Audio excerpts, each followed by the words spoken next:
A estrelinha. Stream elements. Sussurrou. Chita Sofis now live. Streaming the past tree, erva em busca da primeira árvore. Uma jornada de emoções. The past tree. Faíscas.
A estrelinha. No underscore Indique 2020. Sussurrou. Bom dia 3. Faíscas. A estrelinha. Erika Gray 2023. Sussurrou. Bom dia. Faíscas. Arigato! Uma nova estrelinha entrou na constelação. Bem-vindo. Titastar 2020. A nossa jornada pelo cosmos. A estrelinha. Titastar 2020. Sussurrou. Bom dia. Faíscas. Salve, viajante do cosmos! Hoje embarcamos em uma jornada bela e emocionante em The First Tree. Duas histórias se cruzam. Uma raposa em busca de sua família e um filho tentando se reconectar com seu pai. Entre paisagens incríveis e memórias tocantes, vamos seguir rumo à Primeira Árvore, para descobrir o que nos aguarda no fim desse caminho. Apertem os cintos, pois isso será uma jornada para o coração.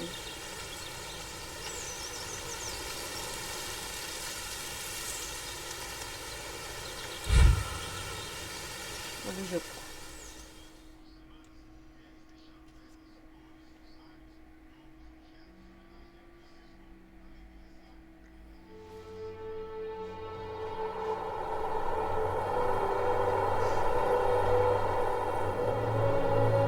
Hi, my name is David Whaley, and I'm the creator of The First Tree. I also voice a character named Joseph. So I just wanted to introduce you to this commentary mode, tell you that you can find interesting things about how I made this game by touching the speech bubbles you see in the world. So I hope you enjoy it.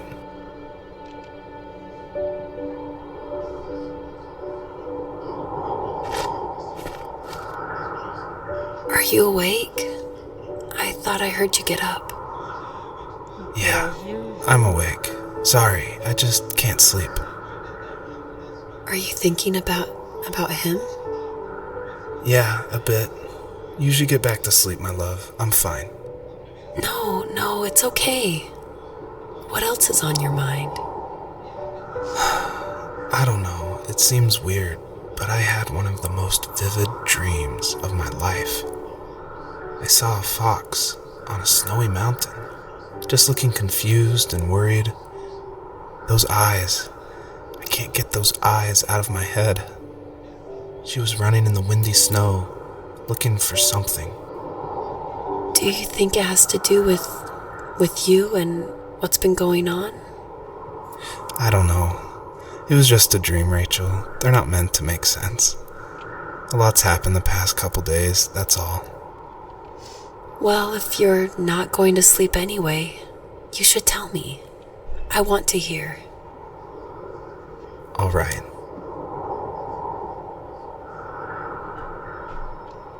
Posso andar agora?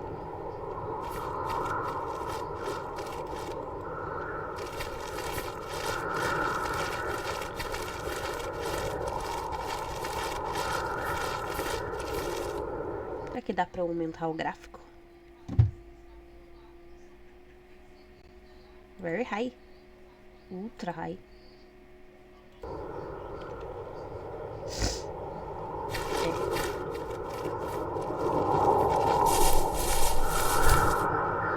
Pula. Pula. Pula.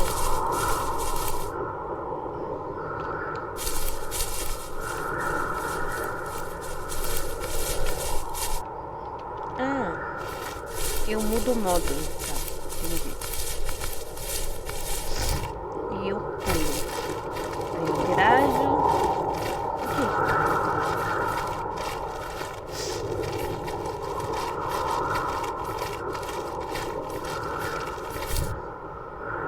Vai pra cá? Ah, eu dou 2 pulos. Uau. Eu acho que é para aquela luz que eu tenho que ir.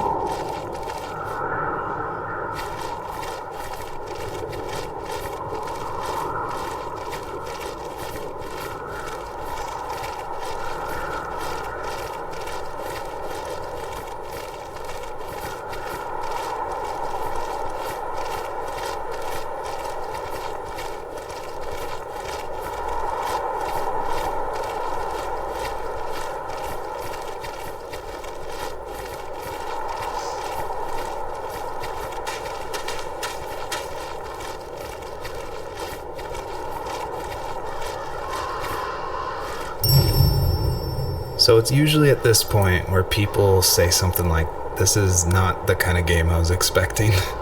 And that happened a lot at PAX West when I showed it. We'd have little kids play it, but then they see a dead fox cub, or a kit is technically the word, but cub sounds, I don't know, it sounds better.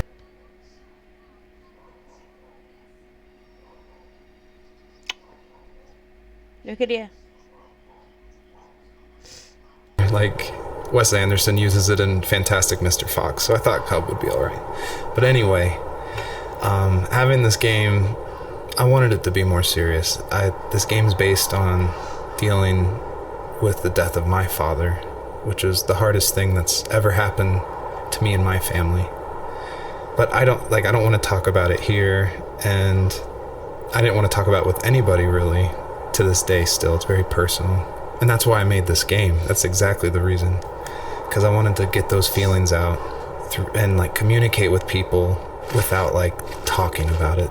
And so that's what the first tree is. It's me dealing with my feelings, and it was a personal project, and it was just me, and it actually, like, I'm really glad I made it, but it wasn't easy to make, I guess is what I'm saying.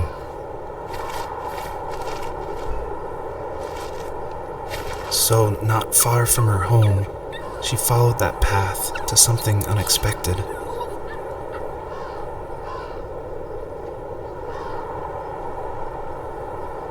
Tadinha da raposa. Tadinha da raposa. Não.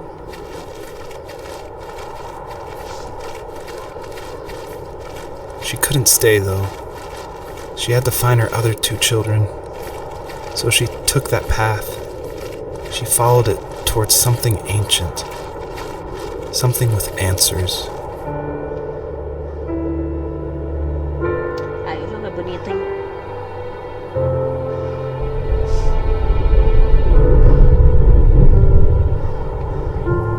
Seria mais bonito se meu PC fosse bom.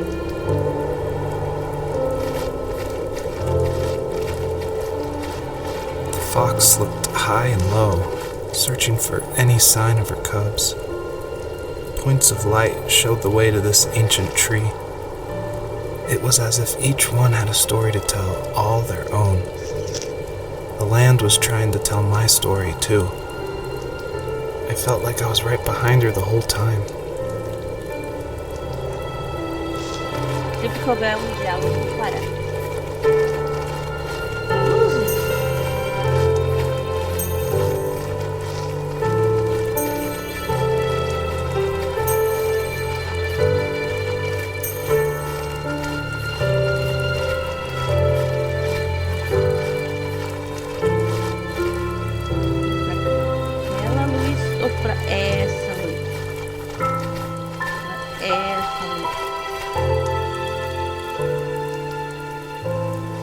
tá com ele não.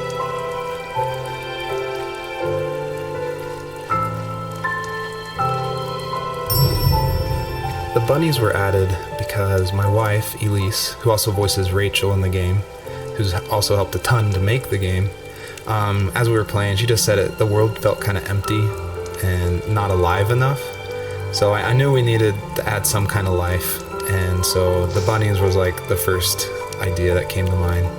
And like most of the game, I use like publicly available assets to speed up production because I was working full-time along with making this game, and we just had our first baby, a little girl named Evelyn. So I was messing with this asset called Herd Sim, and at one point, like the generation script that creates variations of the sizes of the bunny. One time I got out of control and it made like this monster bunny that towered over everybody. And I shared that GIF on Imager and Reddit, and that was a huge hit. It helped definitely gain an audience for this game. But it's hard because this game is like so serious. It's about life and death, not giant bunnies. But I knew I needed something, like a shout out to that, because it was pretty fun. So if you're able to catch all the bunnies on this map, I think there's around 13, then you'll get a special surprise.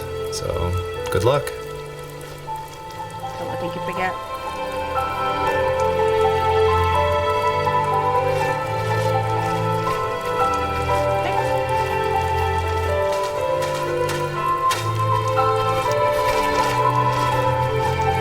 Dificuldade pra virar.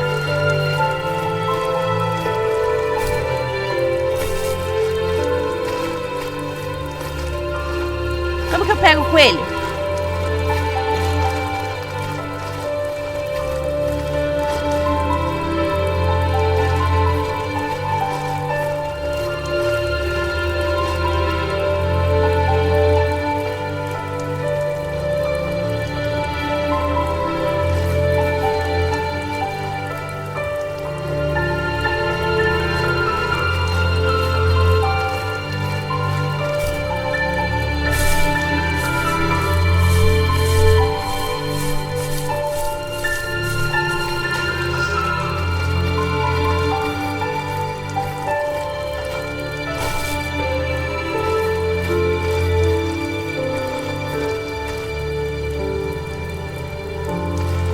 Eu já me distraí.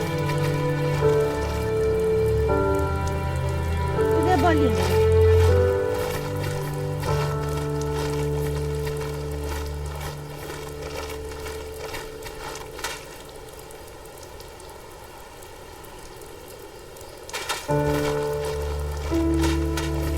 Ih, já perdi os coelhinhos.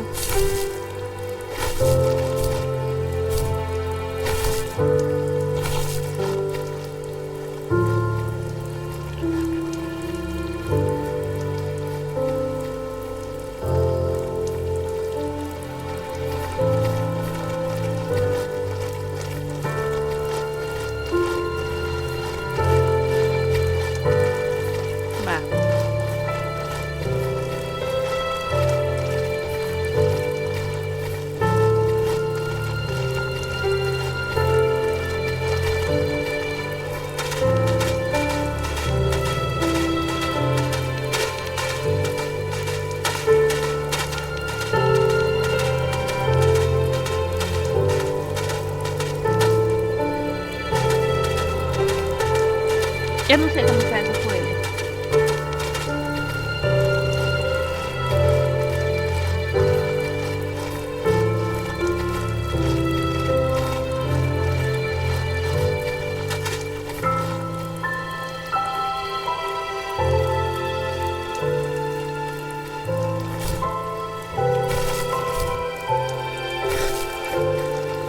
Tá, a gente vai pra lá ou pra cá? Tem um negócio ali. Pra cá.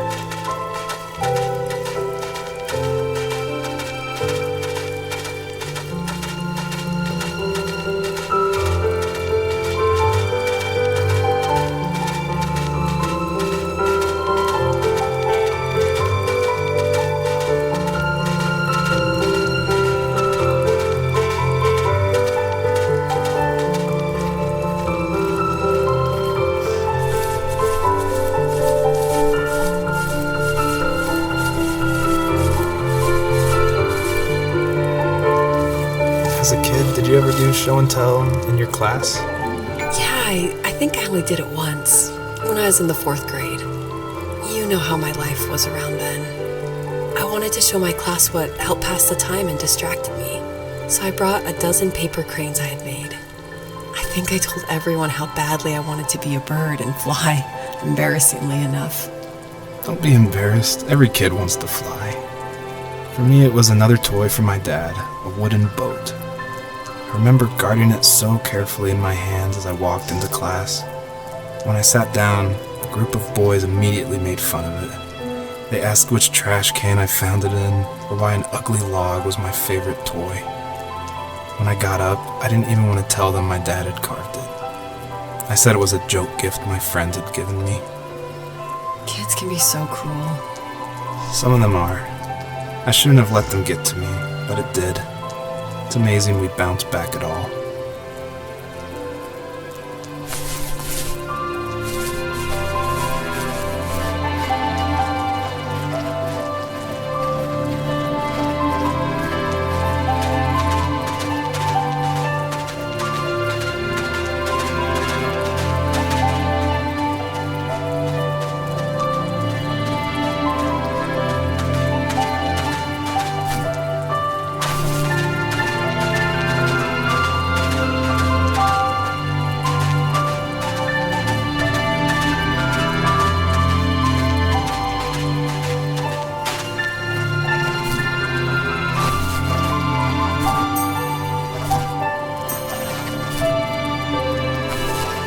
A estrelinha.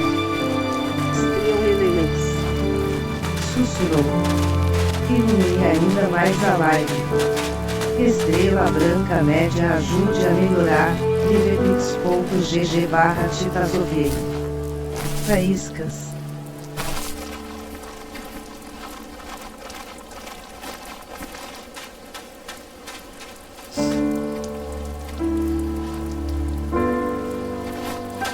Avião.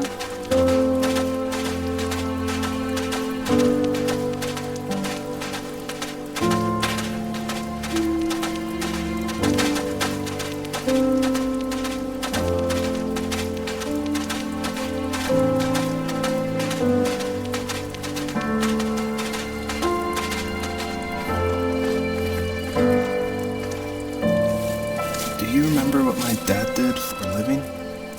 Wasn't he like a lumberjack? That's one way of putting it. If wood was a canvas, then a carving knife was his paintbrush. Even after working a 50-hour week, even after his hands were more splinters than skin, he would bring home the nicest piece of Alaskan weeping cedar and make me toys. That wooden train was the first toy I can remember, and I loved it. I just knew from a young age I was going to be a lumberjack, like my father.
those kids would leave me alone, but somehow they could tell I was different.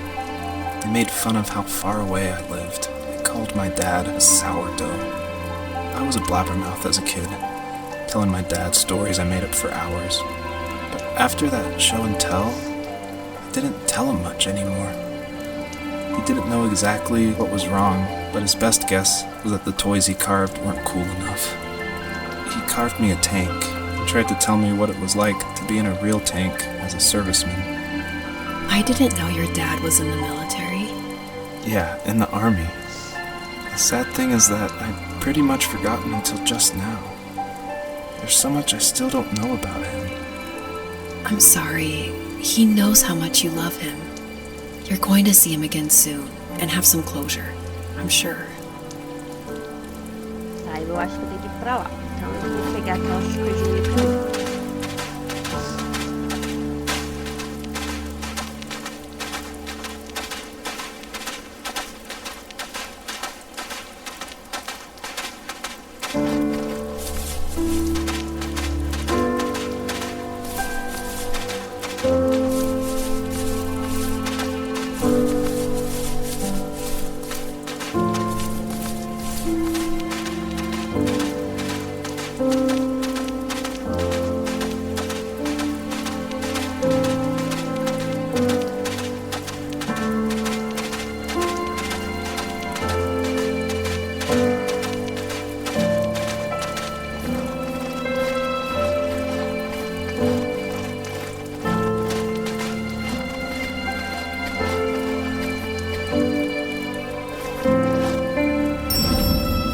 I feel like one of the main reasons people play small indie games is because they are so personal and intimate. So I tried to put myself into this game as much as possible. So almost all the vignettes or little stories you hear in this game, they come from my childhood, where I grew up in the middle of nowhere in Central Virginia in the United States. So yeah, that's probably why I love games like this so much, where you explore this open, wide environment and just find interesting things, because that's exactly what I did as a kid.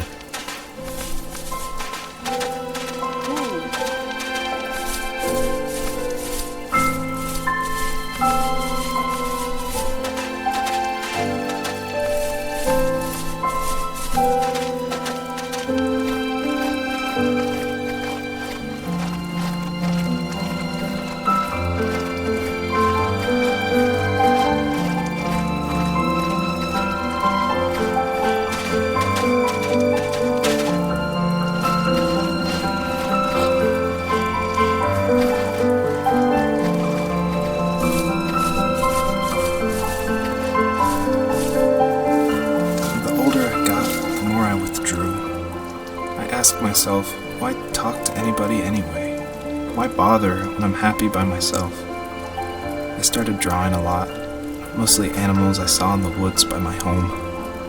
I then imagined designing my own hideouts with things like TVs and pantries full of chips and cookies. I think that idea of leaving home and drawing blueprints started my career. I found a lot of solace in that.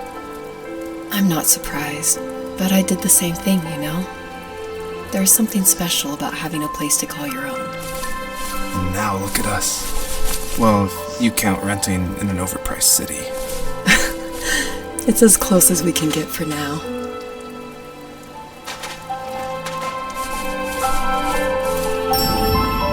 I thought it was important to say that, yes, I actually did draw this with crayons. And it was just funny to me one day that I was like, I'm working on my game, and I pulled out my little 1-year-old's like crayon set to draw this item for this game. I just realized just now that I probably threw away the original. I probably should have kept it and given it away to somebody, but oh well.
a lot of people have gotten confused why Joseph's father is called a sourdough, and it's not stated outright at the beginning of the game, but Joseph and his dad, they grew up in Alaska. And I don't have a real connection to Alaska except through friends who lived there, and it was also the place that me and my dad were gonna go right before he passed away. But I love the idea of Alaska being like this beautiful solitary place. But anyway, what that has to do with sourdough is it's an Alaskan slang term about like someone who lives in the backwoods, like a redneck in Alaska. So I thought that was just to put some authenticity into the game. I added that word. Vídeo game estrela brilhante dedo indicador apontando para a direita youtube.com/arrobativa-sophie. Faíscas.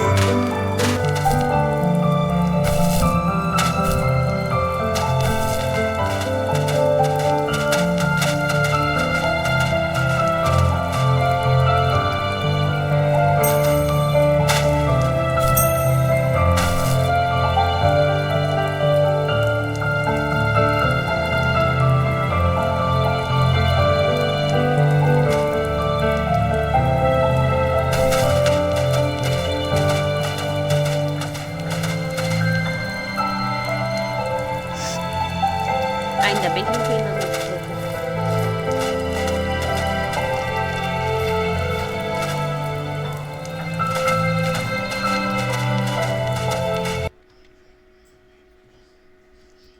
O jogo tá alto.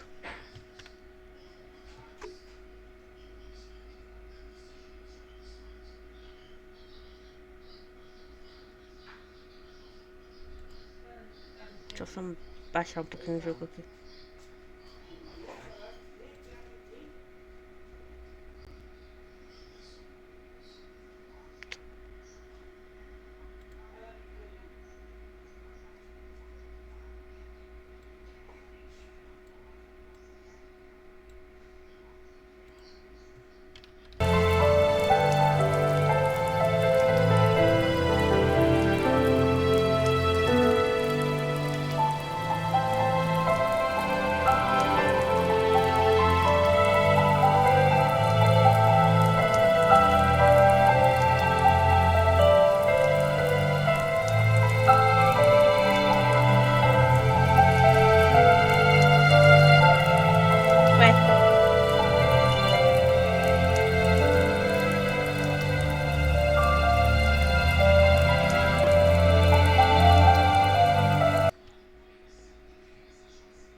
Do jogo.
The bunnies were added because my wife, Elise, who also voices Rachel in the game, who's also helped a ton to make the game, as we were playing, she just said the world felt kind of empty and not alive enough.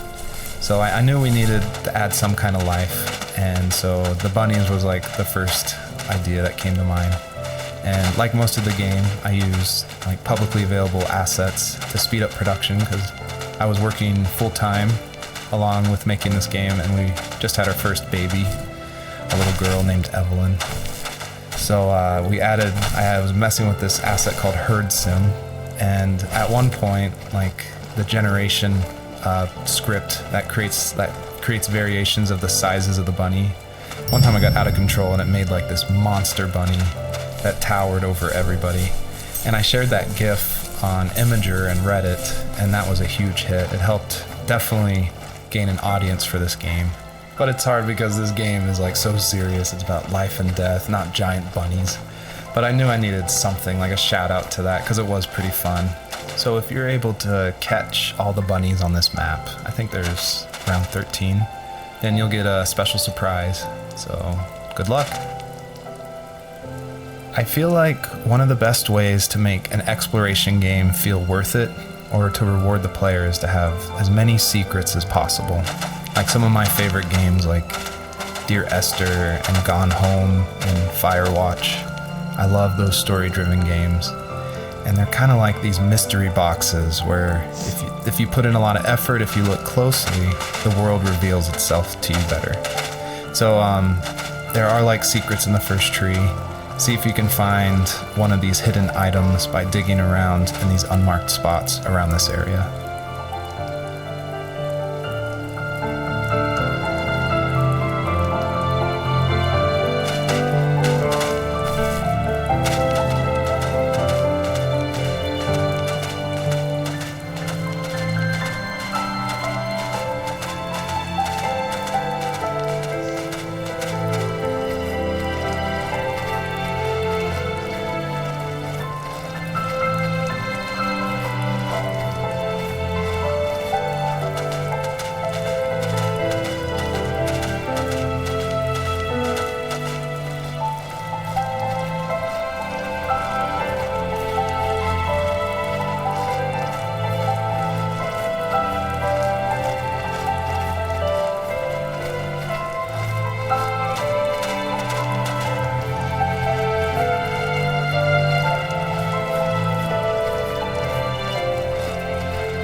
Acho que era pra cá mesmo, hein?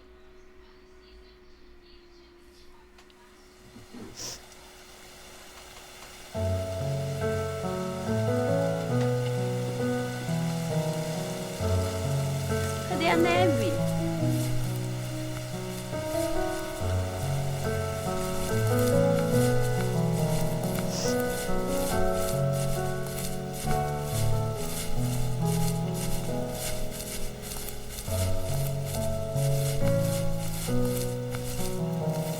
My teenage years were full of sketching, angst, and trouble. I wasn't popular or unpopular. Maybe just forgettable. I guess that gave me a sense of freedom. So I hung out with crazy kids, doing crazy things, even though I mostly just watched the chaos ensue. We did it all. Put fireworks in mailboxes, hide roadkill in people's garages, break windows of the barbershop in Anchorage. My dad was furious, but he was so busy working he couldn't do much to stop me from going out. I think being an adult means there's no one to stop you making hard decisions. He had to make a living, and he couldn't be in two places at once. Yeah, I realize that now. But at the time, I was sure he was more interested in growing his business than what was going on with me.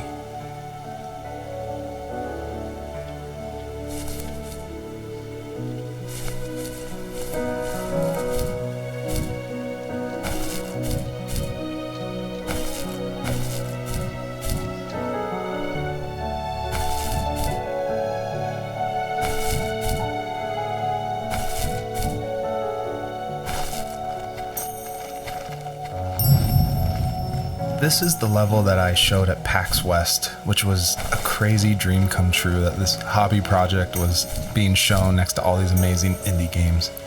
So I decided to show this level because it's smaller, there's like some jumping puzzles, and I thought it was a good entry into the game. But the one thing I can't seem to forget is right before we opened to the public, there was an indie dev superstar. Like, you've definitely heard of his games. And I was like terrified. He wanted to try it out. So I said, of course, like, please give me your feedback. And he was super nice, super talented, of course. But this embarrassing bug happened, which I'd never seen before in my life, where when he dug the item up, he jumped right after, and it created the dust cloud to permanently be on the rest of the level. It wouldn't turn off. So it looked like this fart cloud following the fox as it just kept running with this beautiful music and serious voiceover.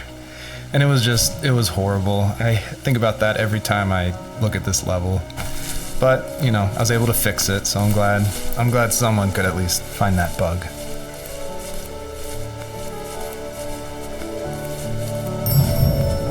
I always wanted this game to be very meditative and relaxing, but I know there's a balance between keeping the player's interest. So I added this butterfly jumping mechanic just to like spice things up. I used a plugin called Playmaker for Unity, which in a visual editor lets you do interactive things, which is perfect for people with film and design background.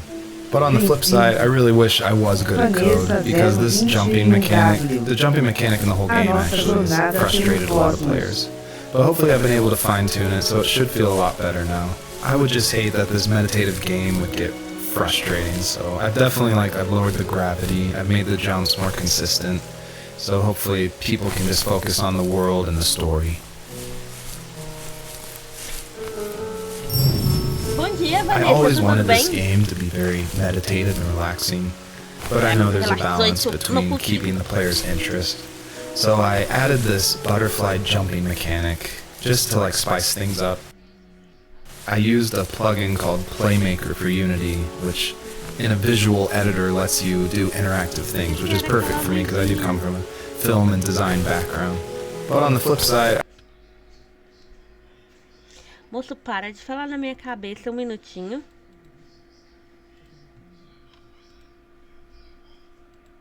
I really wish I was good at code, because this jumping mechanic, the jumping mechanic in the whole game actually has frustrated a lot of players. But hopefully I've been able to fine-tune it, so it should feel a lot better now. I would just hate that this meditative game would get frustrating, so I've lowered the gravity, I've made the jumps more consistent, so hopefully people can just focus on the world and the story. Eu gosto de vocês me seguirem. Me segue aí. Vocês vão me seguir.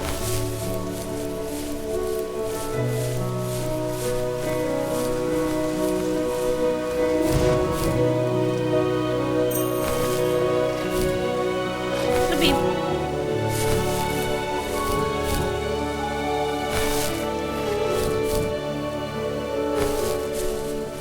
Não para de falar na minha cabeça.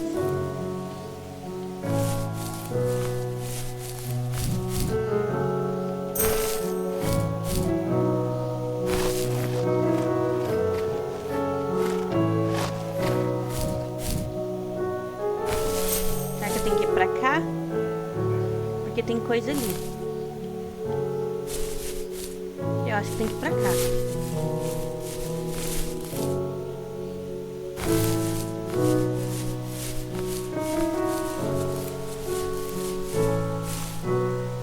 Ui, ainda bem que não tem dano de queda.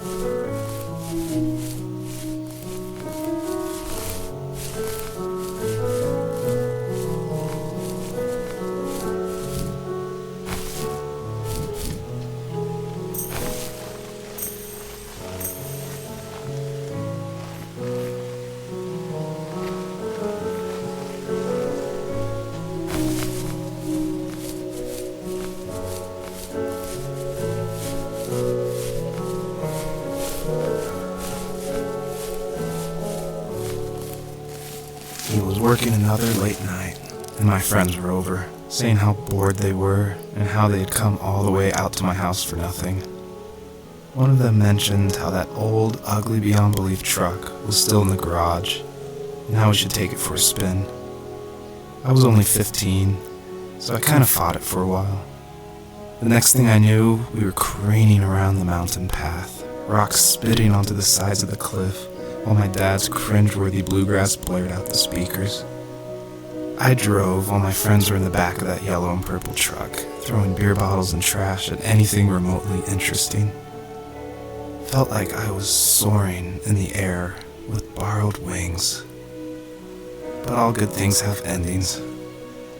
A cop outside of Eagle River pulled us over after he saw us in a bottle rocket into someone's yard. What followed was a long night of talking to disappointed adults and feeling smaller than ever.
After he drove me home from the police station, I blew up at him, saying how I never wanted to be like him, how I was gonna be someone and leave that hick icebox for good.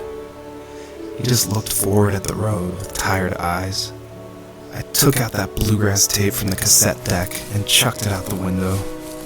In my sage teenage wisdom, I thought I proved the ultimate point, but my dad had a different idea.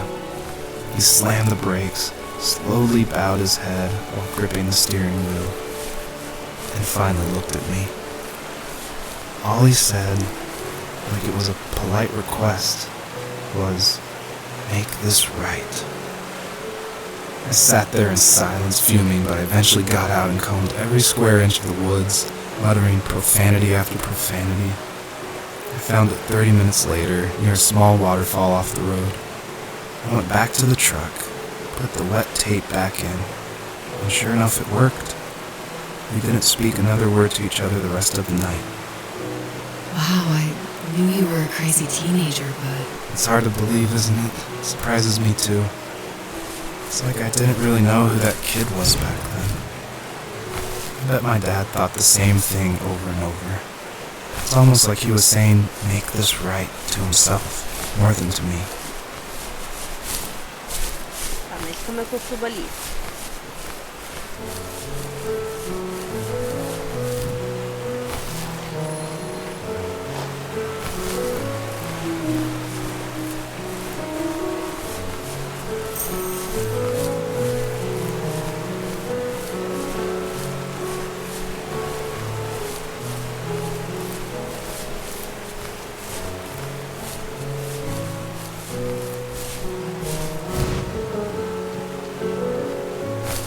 Pulo só.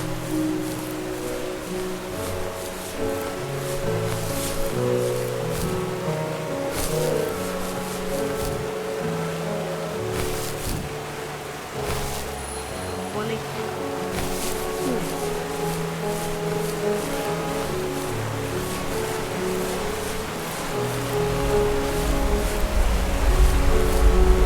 Sério, por aqui.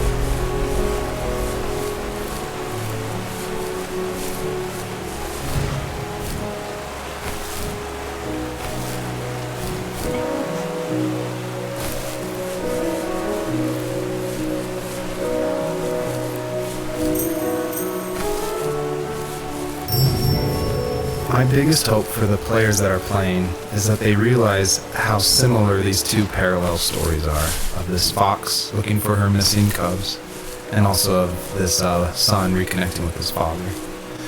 And so I try to add little touches in the voiceover and in the environment to help draw those parallels, even if they seem totally dissimilar. A big example is the truck, for instance, that Joseph grew up with. It's purple and yellow like the butterflies for this fox. So I tried to add as many touches like that throughout the story as possible.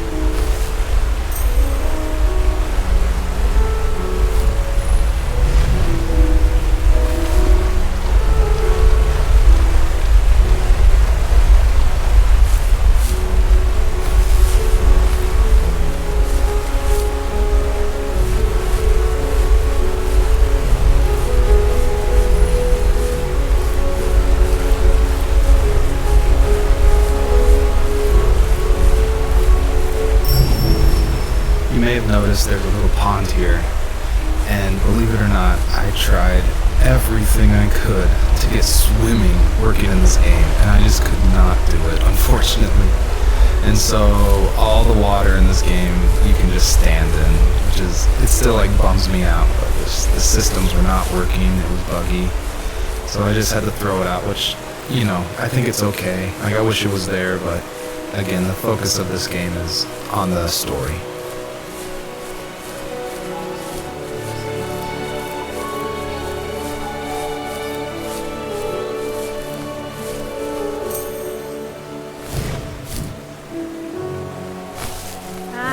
pegar as 3 borboletas.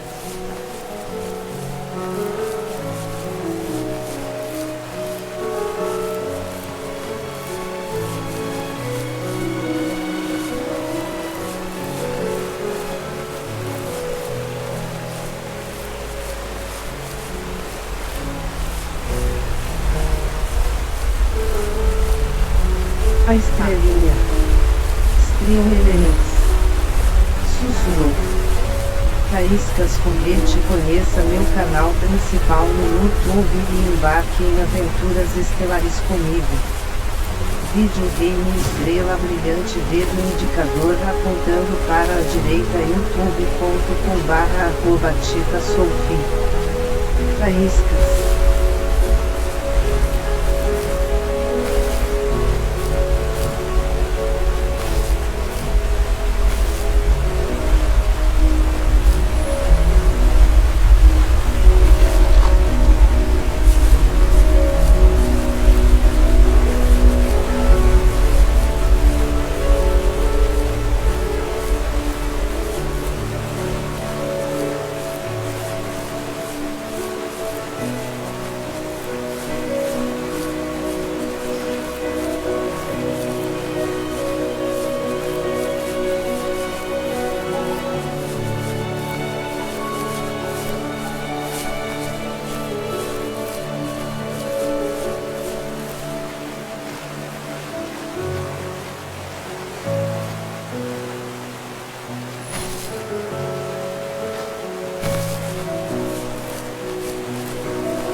My friends would laugh about that night and talk about how crazy it was, and I laughed along, pretending it didn't bother me. But it did. I imagined my friends growing old in the bush, unable to find that thrill in those godforsaken ice fields. It's like those mountains were a literal wall, keeping me from leaving, where all I would have to look forward to are lumber yards and evening beers.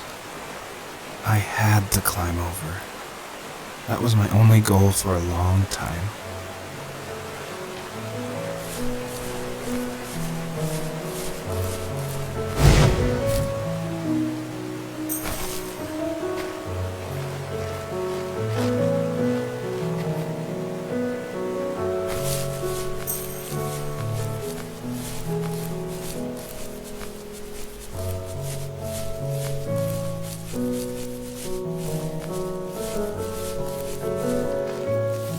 If there was some way I could take my love of drawing and turn it into a way of escape, nothing would make me happier. I wanted to create instead of tearing trees down. I wanted to move to the lower 48, not because I hated it there in Alaska, but I hated the idea of it. It's like all of that spite inside me had created this monster which followed me around my whole teenage years. I put so much energy into doing what others didn't expect of me. Why did I do that? There's one fact you're forgetting, though. If you didn't have that fire in you, we probably would have never met. You're absolutely right. Maybe the destination is all that matters in the end. But then why am I awake? Why am I seeing this fox go on her journey? And why can't I stop thinking about my dad?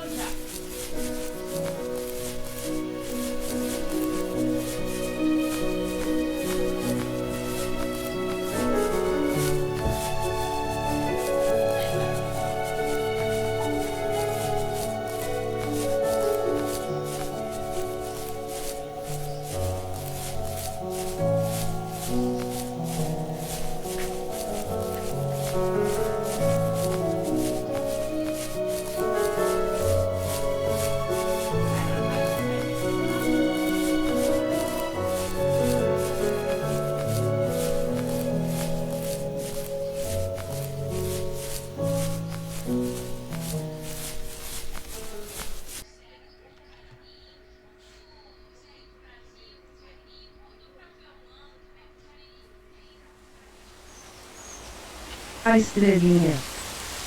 Estrelinhas. sussurrou. Ilumine ainda mais a live.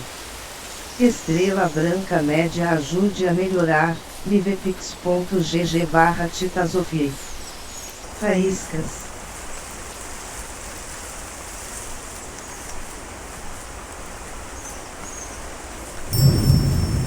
I did want to do something a little different with this level. I wanted it to be more open world feel, and that there was something blocking your progress, so it did encourage people to look closely and see how to unlock this blocked way. And I do like just walking around this level and listening to the beautiful music by Josh Kramer. His work really sets the mood for the whole game.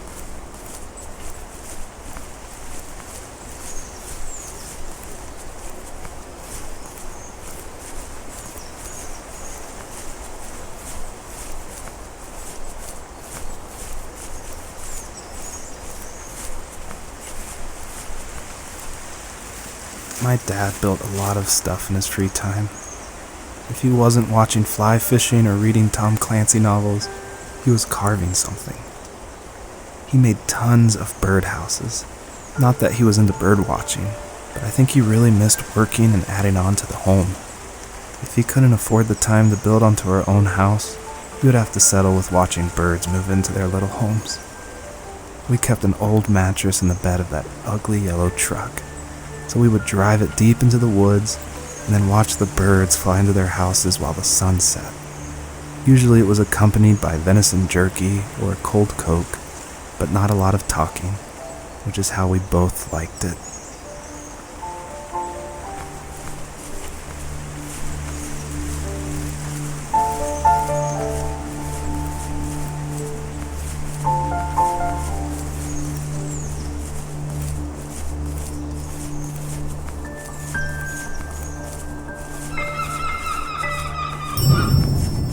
Earlier I said I just love going through video games and exploring, like looking at every nook and cranny and just trying to find little details. And I think that started because in middle school and high school, I would make mods for my favorite games, namely Jedi Knight, Jedi Outcast, and Far Cry. And I loved like this huge world of mod makers who would make these levels and it'd be like the most random creative things, and I would just love exploring, usually multiplayer levels by myself. So even though I went to college for film, before that, like before high school, I was making video games and mods, and it was my favorite thing in the world. I made a ton of different levels. I made an abandoned space hotel with a dance floor and cafeteria. I made a haunted campground with cabins and tents. I made this whole city with like the first ever day-night cycle with running showers and stuff in the hotel and the apartment buildings. And I just loved making those mods, and I think that carries over to my game, The First Tree, and also the one before that, Home is Where One Starts, which is it's exploration. You're just looking around and appreciating the details.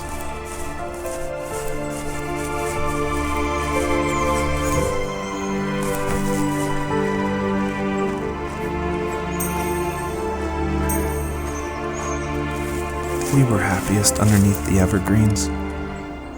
We decided it was time to finally map out the hundreds of acres we lived on just to pass the time during the summer. He was only free in the evenings, so I would spend the day wasting time on dial-up internet and sketching, and then we would rush into the woods, pen and map in hand, before evening fell. Sometimes, the aurora borealis would cast a cold green glow on the mountainside, and we would finish our route underneath a twilight sky. Sometimes I was lonely during those summer days, but there was comfort in the routine. A lot of teenagers aren't looking for the daily grind, though. There's nothing wrong with wanting to get out, to leave your childhood home. You wanted to progress, to make something of yourself. Yeah, you're right. That house. I'm sure it's the same as how I left it. But then why does it feel so different?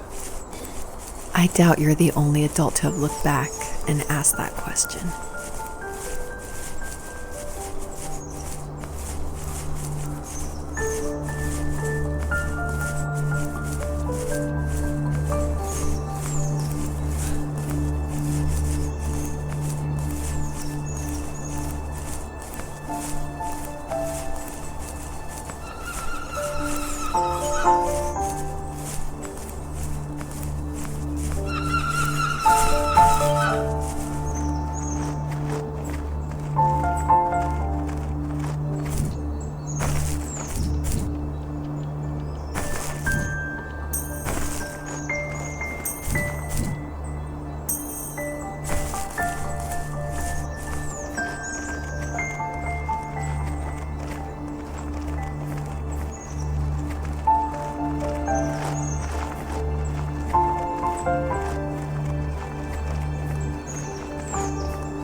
que eu tenho que fazer aqui?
Earlier I said I just love going through video games and exploring, like looking at every nook and cranny and just trying to find little details. And I think that started because in middle school and high school, I would make mods for my favorite games, namely Jedi Knight, Jedi Outcast, and Far Cry. And I loved like this huge world of mod makers who would make these levels and it'd be like the most random creative things, and I would just love exploring, usually multiplayer levels by myself. So even though I went to college for film, before that, like before high school, I was making video games and mods, and it was my favorite thing in the world. I made a ton of different levels. I made an abandoned space hotel with a dance floor and cafeteria. I made a haunted campground with cabins and tents. I made this whole city with like the first ever day-night cycle with running showers and stuff in the hotel and the apartment buildings. And I just loved making those mods, and I think that carries over to my game, The First Tree, and also the one before that, Home is Where One Starts, which is it's exploration. You're just looking around and appreciating the details.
A estrelinha.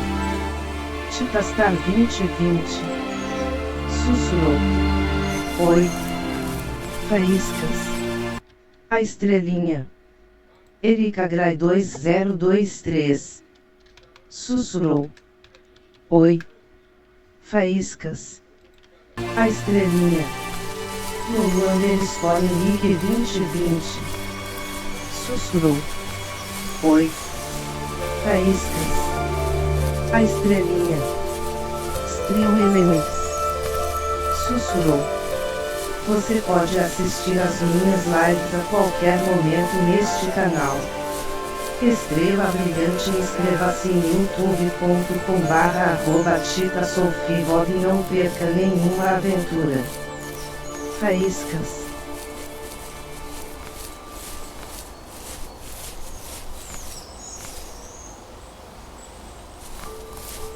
Não dá pra ler nada. Não consigo ver nada.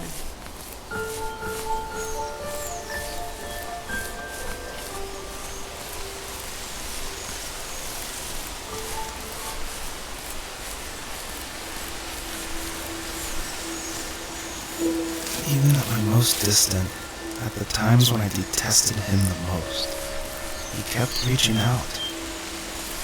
For a year straight, he asked me every week when we were going camping. I thought he was just dense. Eventually, to shut him up, I agreed. We carried out the worn lawn chairs from the garage and set up a cinder block campfire at the site we'd always used behind the house. We walked down the mountain path, talking in the warm sunshine we only got a couple months of the year.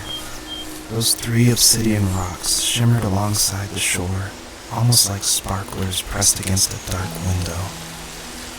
I'll never forget that wet stone on my feet, or how those massive mountains looked even bigger in the lake's reflection. I felt small, but grateful. As the sun set, my dad found something I hadn't seen for a long time. The tree where I'd made my first carving when I was 6. I hadn't even carved it. My dad had helped me, but I still called it my tree.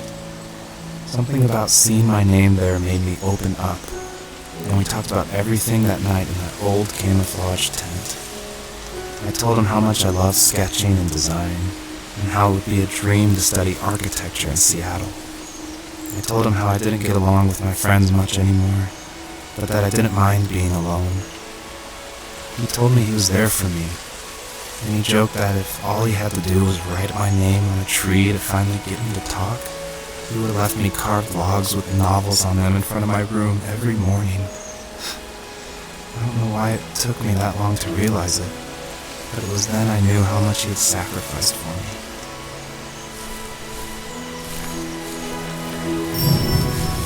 I don't think The First Tree could work at all without the music by Josh Kramer. And his music is actually publicly available to license, and so it was affordable for me since this was a hobby project. And it's something I like to tell new indie developers all the time, like, you can't afford that composer, you can't afford a full-time programmer. You need to cut corners and finish your game, and the way to do that is to use these amazing publicly available assets that anyone can purchase and license. And so his music is incredible, and I actually haven't talked to him that much, I've just emailed him. But his music was nominated for Most Emotional Music at the Emotional Game Awards in France, and he's just a really nice guy. And I think there's so much amazing content out there that if you're thinking of making a game, like, look around and see what you can make work on a tight budget, because it worked really well for The First Tree.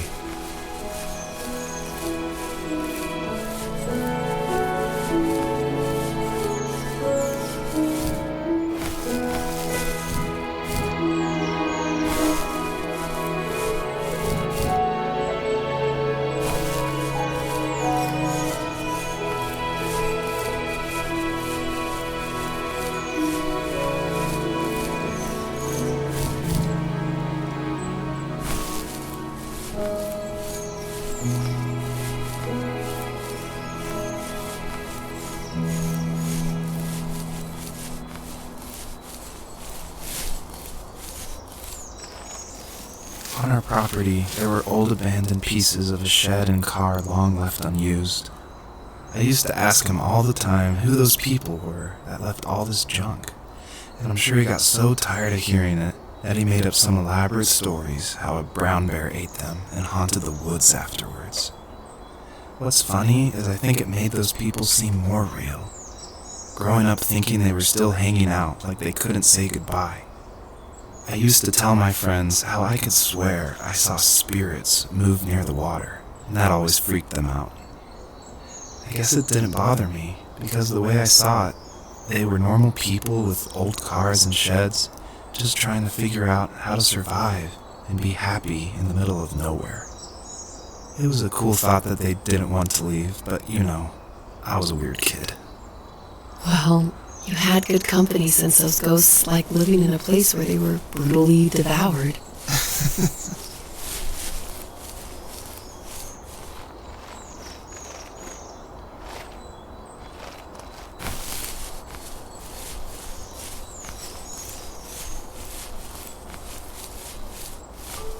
Tá, eu entendi que eu tenho que transportar 3 pedras. Eu achei 2. Quer dizer, mais ou menos. A estrelinha.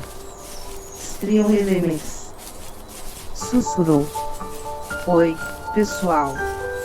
Estrela brilhante, bem-vindos à live. Eu sou a Sophie. Sei que sou muito introvertida e talvez eu não seja muito criativa, falante ou engraçada, mas estou tentando. Cara sorrindo de boca aberta e suando frio, adoro estar aqui com vocês, criando esse cantinho especial onde todos podem se sentir à vontade. Espero que a gente se divirta muito juntos, no nosso jeito mais tranquilo. Obrigada de coração por estarem aqui comigo. Coração cintilante videogame. Faíscas. A estrelinha. Stream Elements. Sussurrou. Ilumine ainda mais a live. Estrela branca média, ajude a melhorar.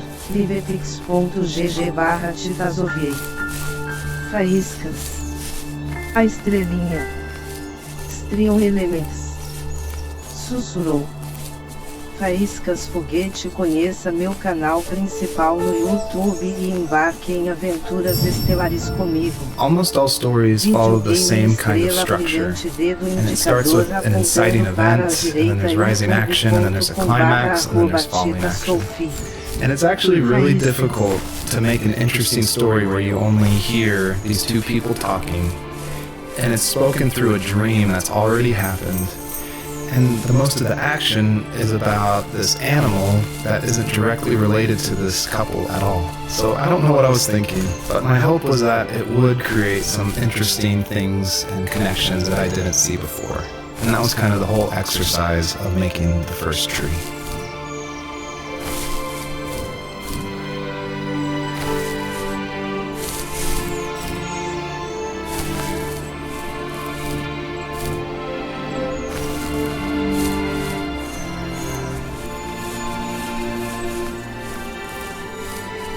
Achei outra pedra.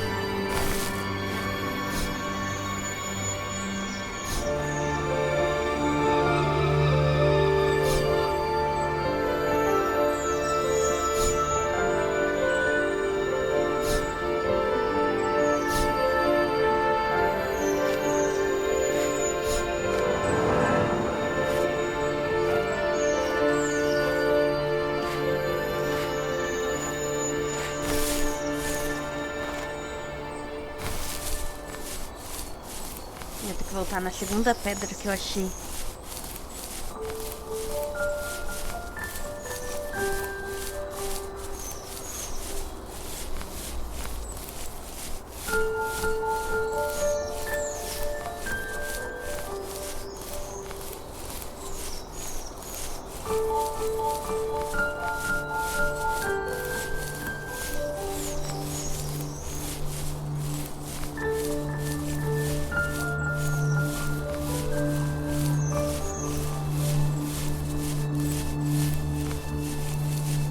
Só um minuto.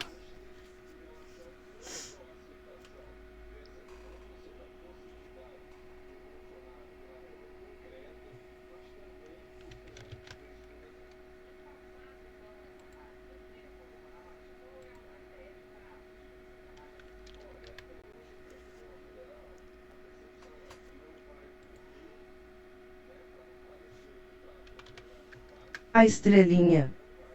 Lulu_Henrique 2020. Sussurrou. Oi. Faíscas. Deixa eu pegar um negócio ali.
Voltei.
Será que aqui em cima? Eu não lembro já.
Perpetrator stood nearby, unfazed, like nothing was wrong. My dad is dead, and he's never coming back, Rachel. I can tell you these stories, but I can never reminisce with him again. He can never hold a grandchild that we'll probably never be able to have. I can never talk to him again, and I'll never be able to say I'm sorry for everything. Ah não, velho.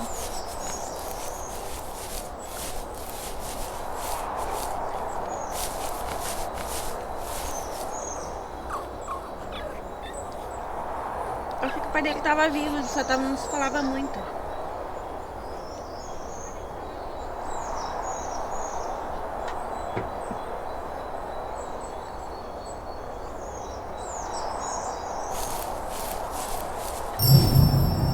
It was really important to me that the wolf in this story that takes the fox's cubs, that it wasn't explained at all. Like, it's just this entity that's in the background. And of course, it's supposed to represent something bigger than a wolf or even the fox. It's supposed to represent like the specter of death. And it comes when you least expect it. There's no justification. He's just there, always watching.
talk about this anymore.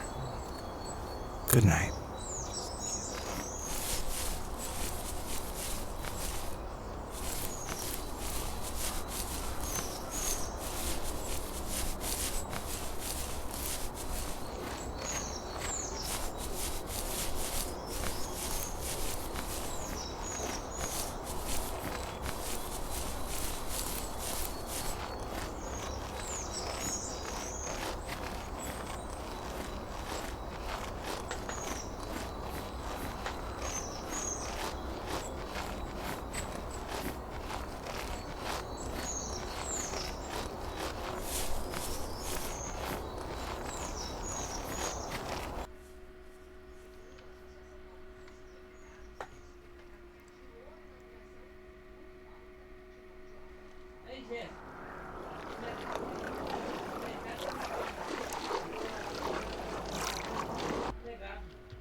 Joseph, you can't go to sleep feeling like this. I'm sorry for everything, and I know you need space, but I'm here for you. You don't need to feel so lost. Joseph, have I ever told you what my mother was like?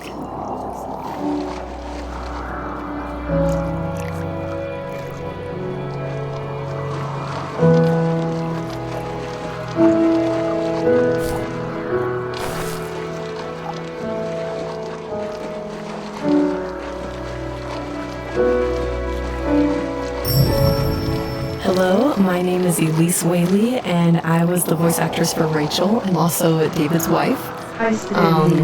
So that was convenient for working together. I was actually the voice actress for his first game, Home is Where One Starts, and I guess that I did a good enough job that David wanted me back, so I did the voice acting for this one as well. David definitely coached me through it because I'm pretty inexperienced when it comes to that. Home is Where One Starts was my first time ever doing voice acting of any kind. And we watched a lot of trailers of movies we liked to get the voice right of female leads who were talking in the trailer and try to mimic the voice right of female leads who were talking in the trailer. That and bring that into the game so that had the right kind of feel and the right kind of atmosphere for the voice. My character actually is the same character from Home is Where One Starts. If you've played that game, you probably connected that together. And this is her probably about 15 years later, maybe 20 years later in this game. I was happy to revisit the character of Rachel. We kind of leave her in an ambiguous spot in Home is Where One Starts. It definitely ends on a hopeful note, but there's not a lot of details. And in this game, you see that she's able to move on through a lot of her issues that she had from her abusive home and be able to start her own family and start a new cycle without that abuse, which I think is really inspiring.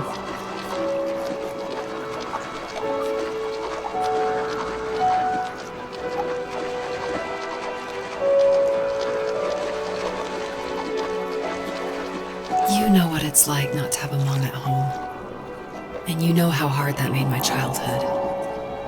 What helped me was watching the birds in the morning before the school bus came. I thought that my mother was one of those birds, and it made me want to be free like her. My mom taught me how to fold origami cranes while she was in the hospital, so I told myself I would fold one every day until I could fly myself.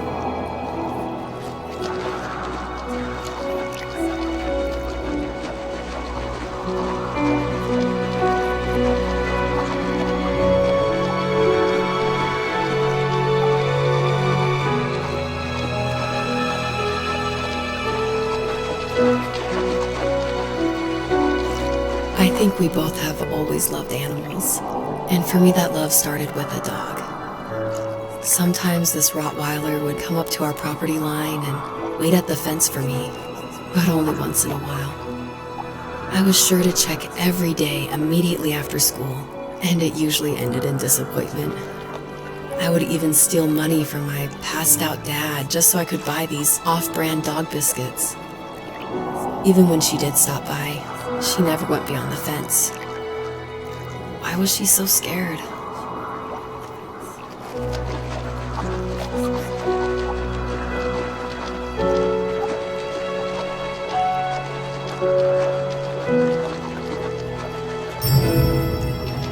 it's always interesting working with your spouse because, especially on a creative project, because they want your feedback, but it's something that's also dear to their heart, and they're dear to your heart, and you definitely don't want to hurt their feelings. So I was a little nervous when David asked me, he had finally finished writing the script, and he asked me to go over it and see what I thought.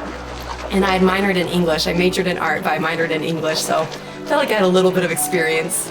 But I was definitely like a little scared because you don't want to be too harsh, but you also want to be honest. And it was the biggest relief when I read the script, and I was like, oh good, my husband's a good writer. I don't have to change that much about this, just a few like grammatical things.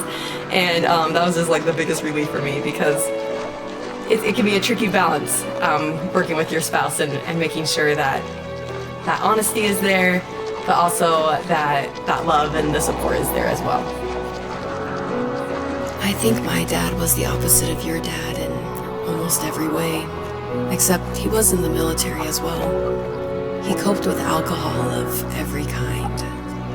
The trailer started falling apart, he got angry, and I withdrew. More and more I became the weird, quiet kid who made lots of origami birds and carried talk biscuits around. I think we were pretty similar when it came to being the weird kids. And that same sincerity in college was one of the reasons I was so drawn to you.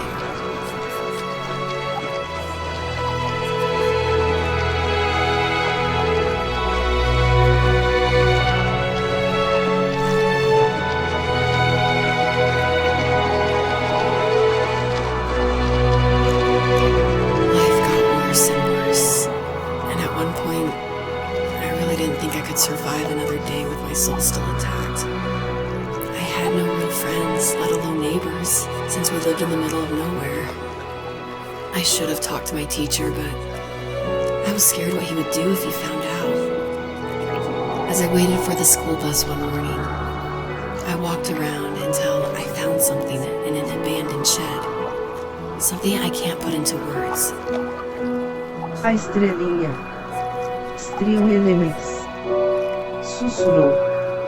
Faíscas Foguete. Conheça meu canal principal no YouTube e embarque em aventuras estelares comigo. Videogame Estrela Brilhante. Dedo indicador apontando para a direita. youtube.com/@tita-sophie. Faíscas. É sério? So we're talking about homes where one starts a lot, so if you haven't played that game, maybe this doesn't make as much sense, or maybe this is a little plug that you should go play it. But in that game, it actually features one of my artworks. I work as an artist and paper cutting, actually, and David used one of my artworks as a graffitied stencil in Homes Where One Starts that's against the wall of this shack. And it actually shows up again in the first tree, just a fragment of it. The first tree, the title actually comes from one of my artworks that I made back in 2015, I want to say. And I made this artwork while I was pregnant with our first child. And it had a lot of meaning for me, and David actually helped me come up with the title. And he asked, because I was really struggling, I was like, I have no idea what to call this, and I always go to David for title ideas and to bounce ideas off of him, and that's like the only way I can ever come up with a title is by talking with him. So we were talking back and forth and looking at this artwork, and he said, well, what kind of like movies or shows were you watching while you're making the artwork? Because my work's pretty tedious, so sometimes I'll watch a show or do some Netflix binging while I'm creating it. And I was like, oh, I actually watched Tree of Life a ton. And we're like, Tree of Life. And we started thinking more about that, and then it arrived at the first tree. So it started off as one of my artworks and then became a part of David's art, which I think is really cool that we were able to share that title. I summoned courage I didn't know I had, and I broke into my dad's room and found the key to the shed where he had locked my bike. I'll never forget that feeling, the wind rushing by my ears as the sun rose over fields of wheat. I was flying for the first time. I biked as far as my legs could take me until I found a house that felt friendly, and that felt like home. Those strangers helped me in so many ways. And if it wasn't for them, I wouldn't have found my foster family. And if it wasn't for my parents, I wouldn't have met you.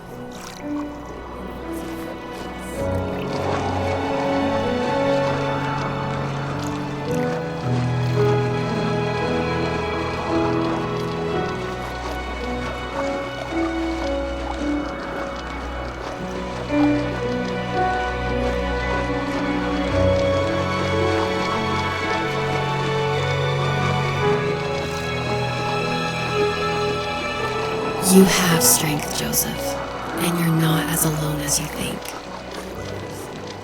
It's all just so pointless. Just waiting for life to happen.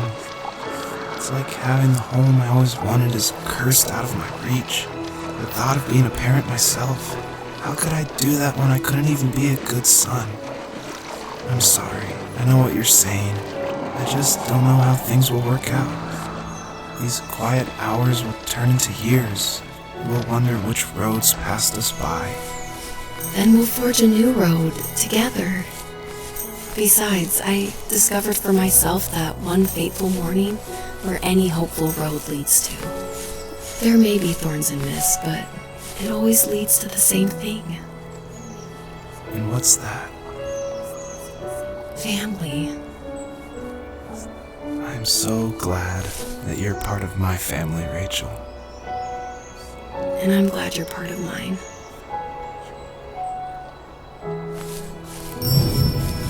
A question I get a lot is why a fox? And it ties into just how important family is for me.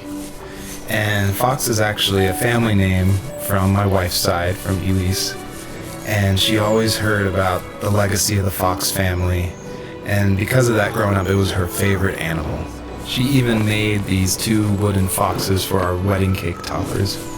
So I thought it would be cool to have that animal in the game while these 2 people are having this conversation in the middle of the night.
fox knew her last cub would be waiting for her at the first tree. She was almost there. The rain cascaded onto the jade valley where the entrance to the tree was. Life was protected there, because that's where life began. It was now only a mother and a daughter left. Items from my life still dotted the ground as she moved closer to her destination and destiny.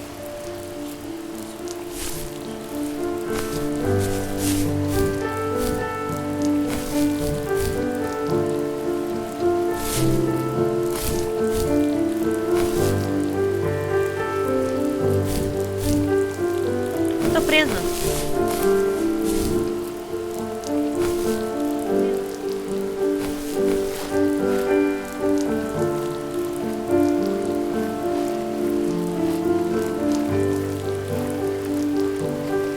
Era pra ter caído, né?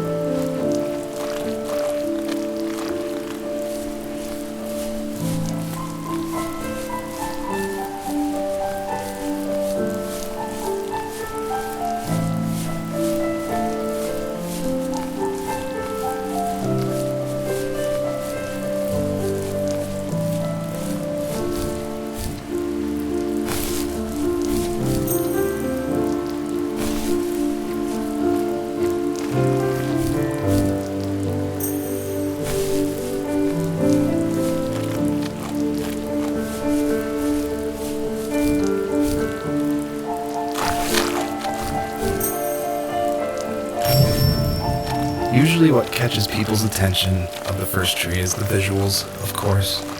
And I was inspired by a lot of people making these levels. The second level is inspired by just these beautiful autumn photos of a real forest. And this level, the Jade Valley, is inspired by the artwork of Heather Penn, who did the Overland games.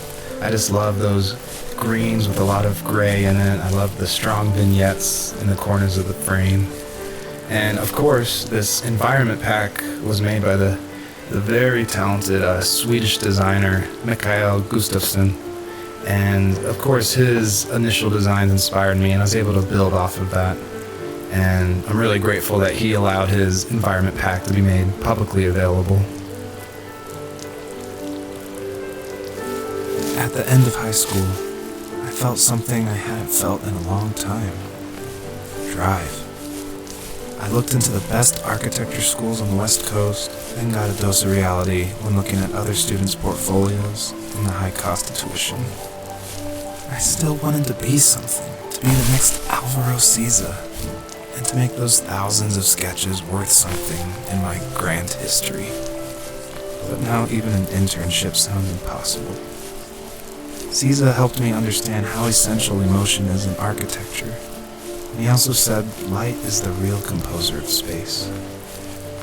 I like to think these glints of light, like not finding a job or even a strange dream about a fox, are something I should be thankful for, even if the illuminated space is something I'm less than comfortable with.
By now you've probably caught on to some of the themes I love to explore in these stories. And the big one is of this tree, the first tree on Earth. And a lot of people have asked me, what does that mean? Why a tree?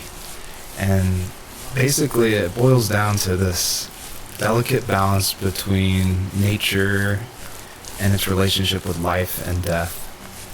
And I love these stories where they put like these microscopic relationships, like something of like a father and a son, and juxtapose it next to this epic story of like the creation of the universe and the first tree on earth, and how they can be equally as important, because in my mind, like, my family is as important as like the creation of the earth.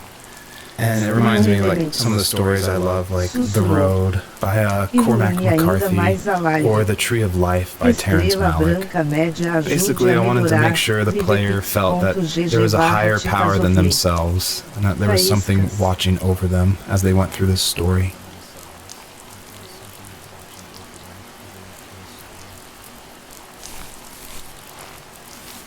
My dad was super supportive with my college plans, to a point. Things were okay until this terrible accident happened. I guess a forklift flipped over due to a bad axle, and it crushed one of the workers there. My dad didn't eat for days, even though he wasn't directly involved. It devastated him. Not only did it hurt the business, but it just freaked him out. He would talk in his sleep, muttering things about firing people and saying sorry. One fateful day he approached me, said that since my school search wasn't going well, I should finally be a man and take over the family business.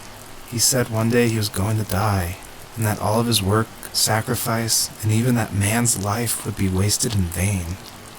I just lost it. Teenage me just exploded at the thought. I screwed up. I said things I shouldn't have. He was having a crisis, and I pretty much spit in his face.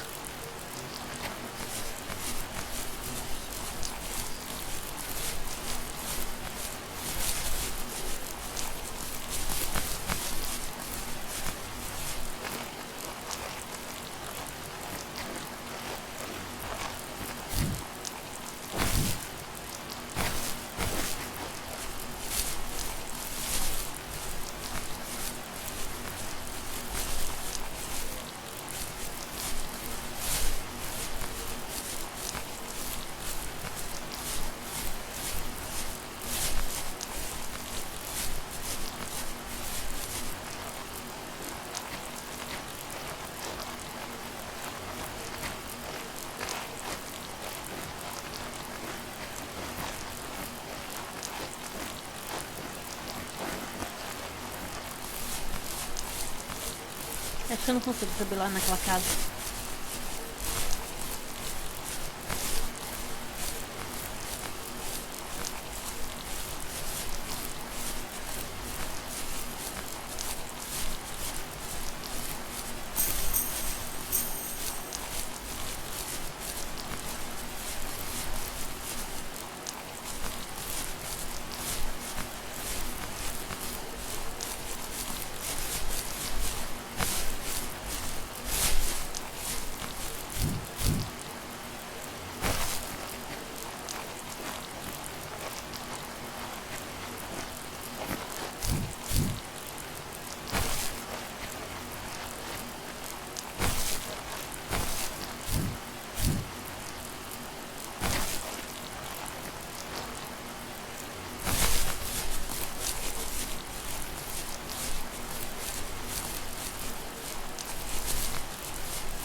negócio brilhando ali, eu quero ver o que é.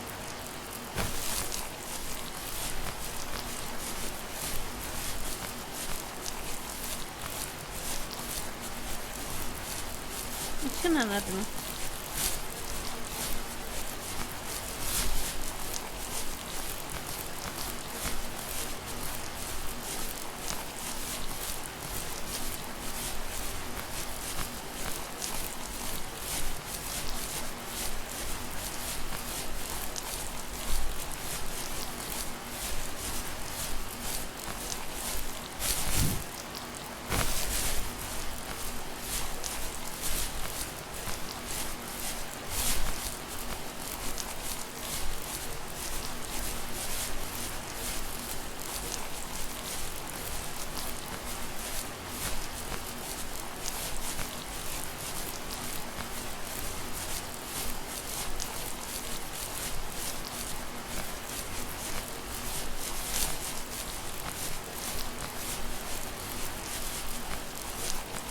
Ambulância.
Was that the last time you talked to him?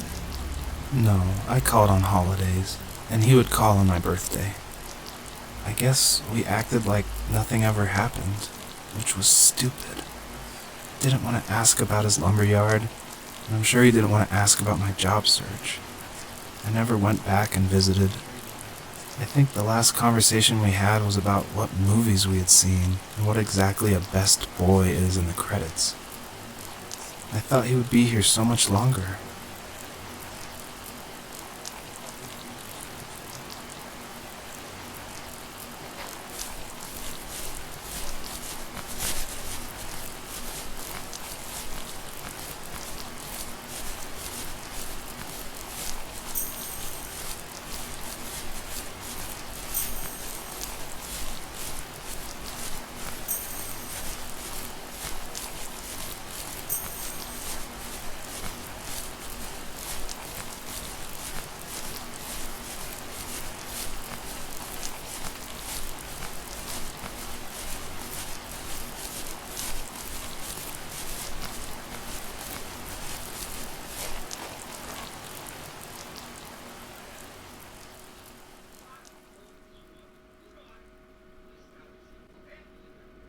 In the distance, the first tree illuminated the wasteland. She couldn't go home anymore. She did the only thing she was capable of. Moving forward. My dad died alone in the middle of the wilderness. I should have been talking to him more. I should have done a lot of things differently. If the first tree on earth brought life with it, if it taught the birds to sing and fly and showed saplings how to grow, what could it do for us?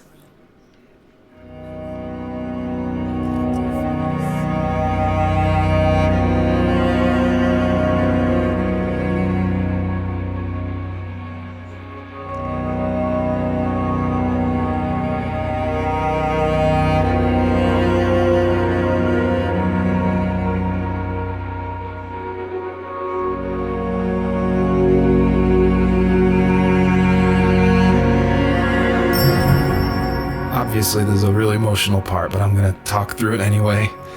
A lot of people correctly identify that Journey was like a huge inspiration for the first tree. And this part, it is like a callback to that part where you're climbing up the mountain with your friend you don't know, and it just gets snowier and snowier, and you just keep going, and then eventually you collapse. And that made a huge impact on me. And I don't even own a PlayStation 3 or 4. I rented a PlayStation from like a rent-a-center right after completing Home is Where One Starts, just because I'd heard so much about it.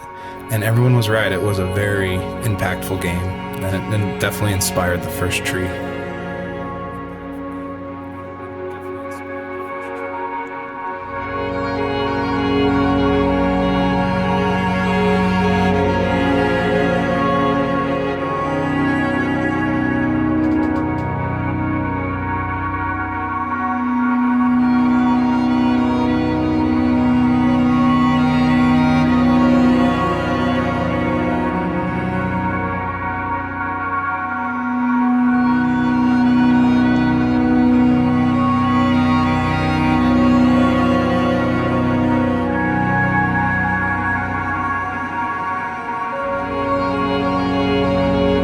Was a letter I received yesterday from a name I didn't recognize, with a quote I can't stop thinking about.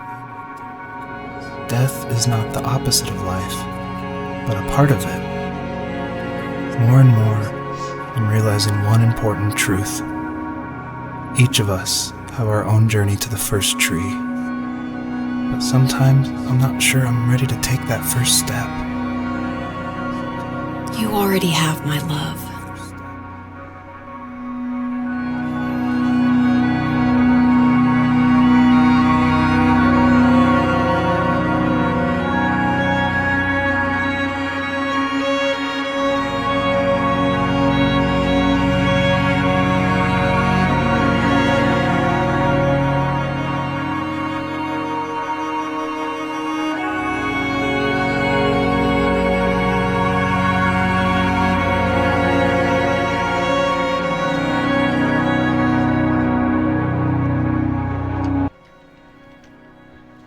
Mas tá alto e eu não consigo abaixar. Mas tá alto e eu não consigo abaixar.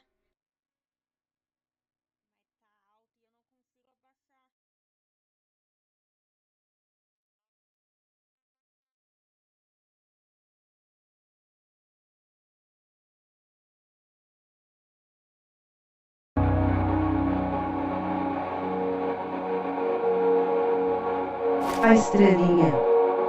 Stream Elements. Sussurrou.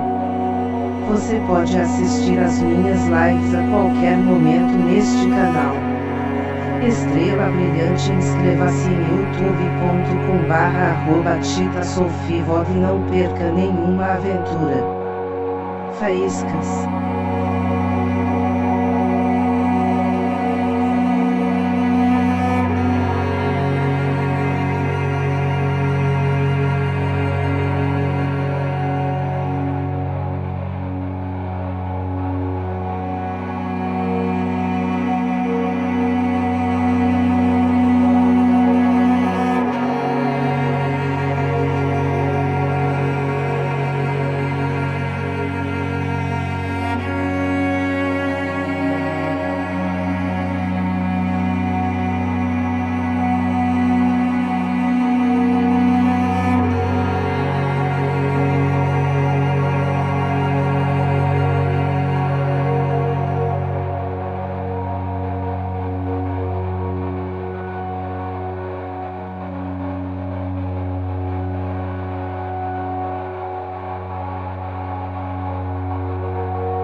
O que a raposinha falaria para os filhotes?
Eu estou pensando o que ela diria.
I guess her journey was over, but I have no idea.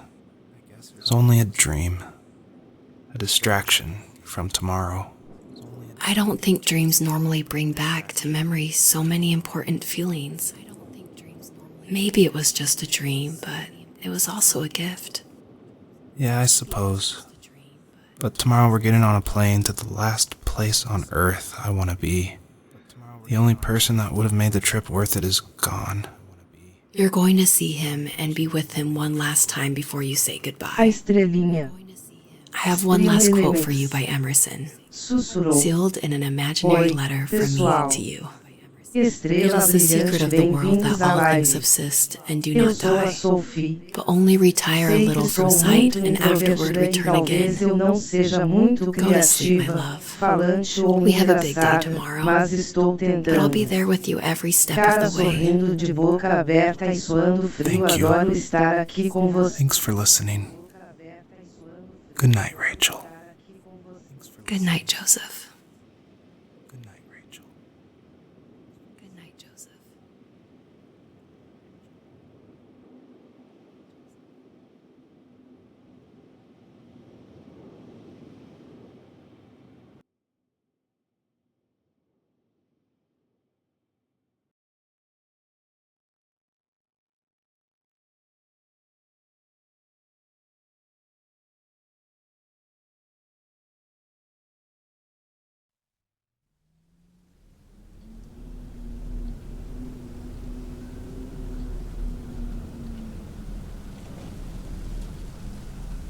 Seis meses depois.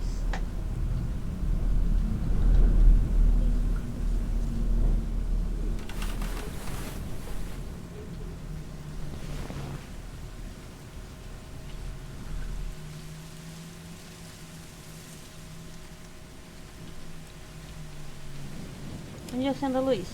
Eu não enxergo no escuro não, moço.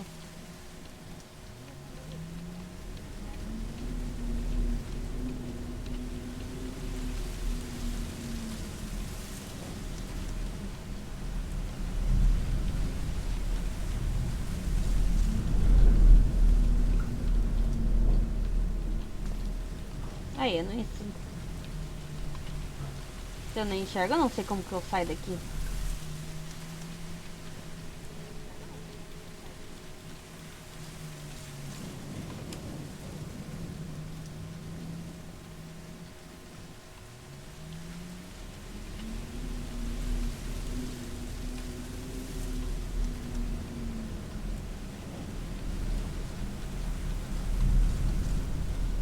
Como é que é ali? Eu consigo enxergar um pouquinho melhor.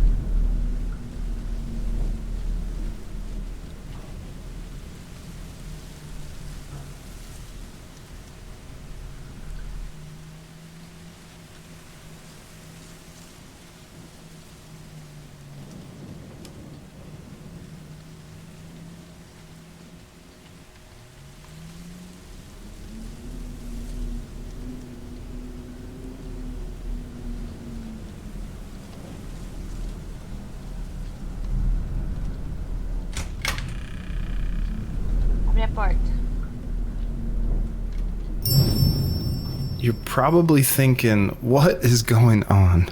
And that was definitely my intention for this epilogue part of the first tree. This is my favorite part. This is the part I'm most proud of. And it definitely, it's supposed to evoke this, what is going on? Where am I? I was not expecting this. When I was marketing and blogging about making the game, I never showed anyone this part. I never told anyone. I never shared screenshots. I wanted it to be a complete surprise. And I also wanted it to feel a little creepy because it's totally inspired by those nights where you wake up in the middle of the night and you can just hear the sound of the wind outside the house and you can't sleep. So you walk around in this twilight stupor.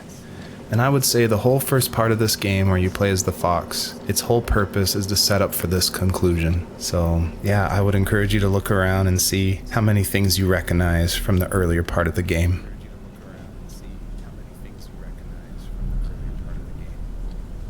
Moço, eu nem enxergo como é que eu vou identificar alguma coisa aqui.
Ah, saí.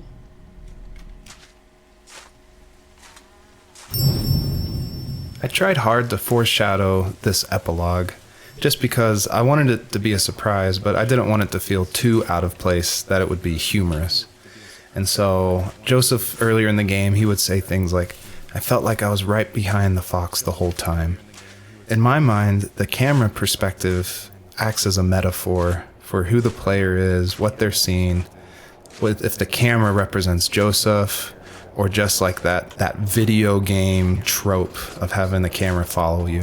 I guess the big question I wanted the player to ask themselves, is this a dream as well? And if so, does that even matter?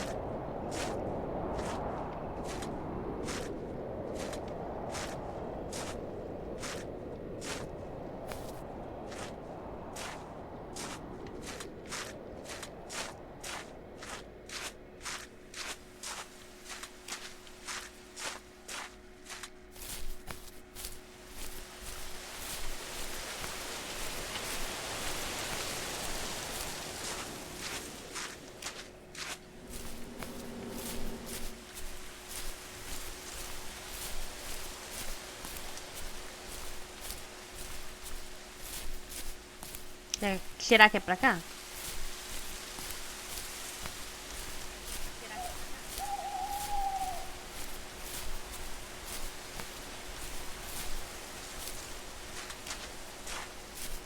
Acho que é, hein?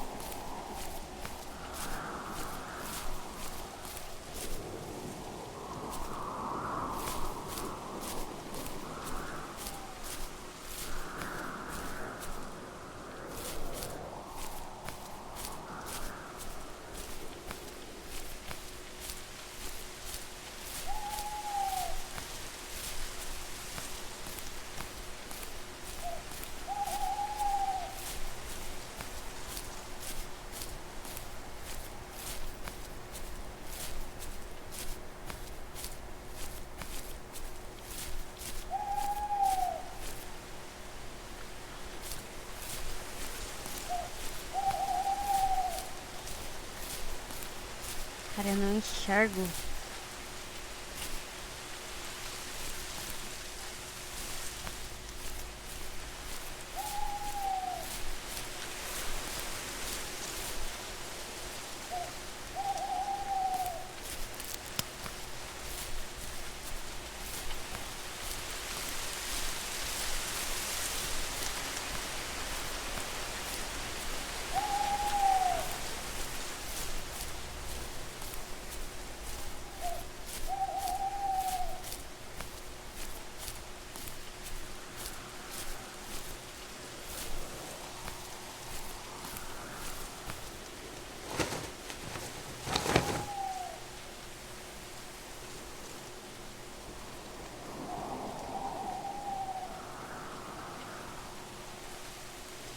Tá.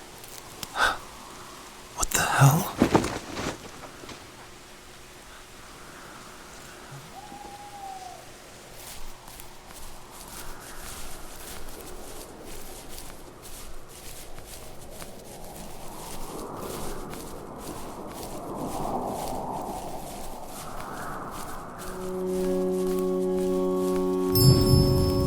I purposefully fade out the crosshair in the middle of the screen because I wanted it to be a direct callback to the camera following the fox in the first 5 levels of the first tree. I wanted it to go for that gut reaction that this was very familiar yet totally in a different world.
thank you for making it to the end of my game.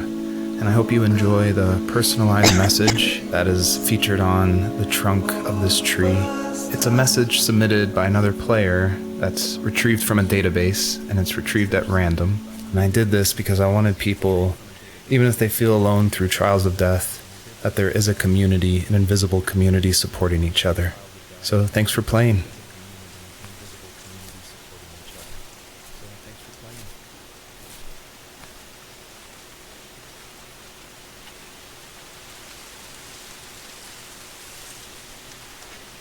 Não é o destino.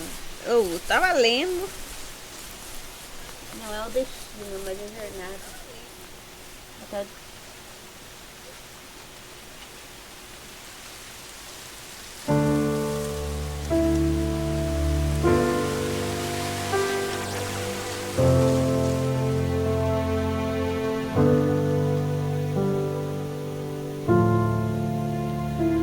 Caramba. Lindo, lindo, lindo, lindo, lindo.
Você gostaria de enviar sua declaração para a Primeira Árvore para uma base de dados online?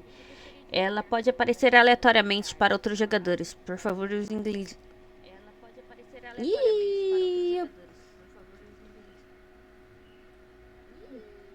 Eu escrevi em português. Vai em português mesmo. Ó, vocês se viram para traduzir.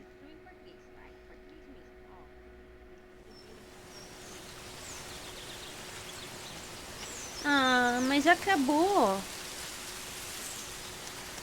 Eu amei o jogo.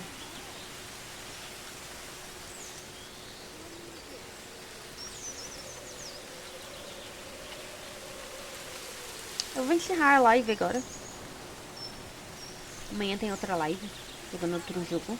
Eu espero muito trazer outros jogos nesse estilo. Eu quero muito trazer muitos jogos nesse estilo. Eu quero trazer aquele Lake. Eu acho o jogo muito, muito, muito, muito lindo. Quem sabe mais jogos nesse estilo? Dá uma variada entre do Mine e do The Sims. Mas eles não parar. Mine, nem o Mine nem o The Sims.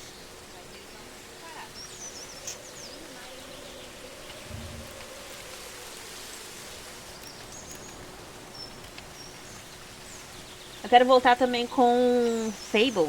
Fable, eu não sei pronunciar. Acho que é assim que se fala o nome do jogo.